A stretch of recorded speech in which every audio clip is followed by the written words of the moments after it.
We've all heard it, the anti-aging mantra, 50 is the new 30 or 60 is the new 40. Well, CEO of AARP, Joanne Jenkins, says no way, 50 is the new 50. And her new book disrupts every myth you've ever heard about the over 50 set. And we're happy to have Joanne on the show today. Hi, Joanne.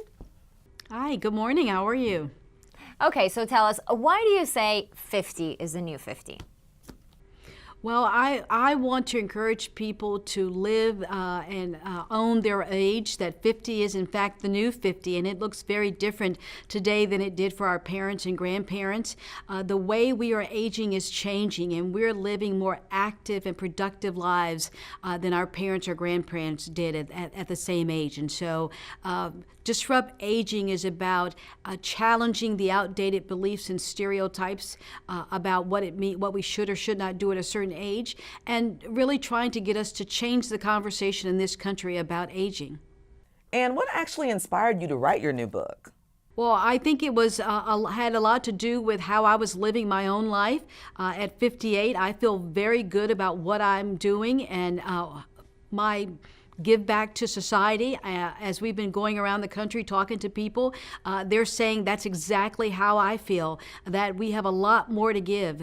There are 106 million people in this country who are over the age of 50, and we could help solve a lot of the country's problems, whether it's around providing caregiving services or mentoring in schools.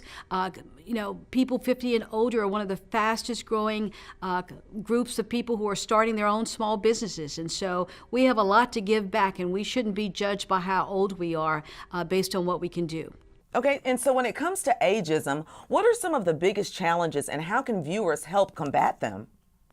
Well, let me first say that it's not just ageism, particularly in the workplace, is not just about people who are 50 and older.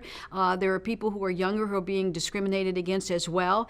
And I think what we want to do is encourage people to call it out, not in a hateful way, but in a very direct way, to say we're not going to put up with discrimination based on someone's age or making a determination about what someone can or cannot do based on how old they are.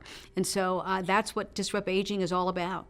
What are your top tips for achieving the best life there is? Well, I'd like for people to focus on what I call health, wealth, and self, that we really need to focus on living healthier lives at a much younger age around what we're eating and how we're exercising. We need to start saving at a much younger age, regardless of what your income level is, that we're going to live an extra 20 or 30 years of life.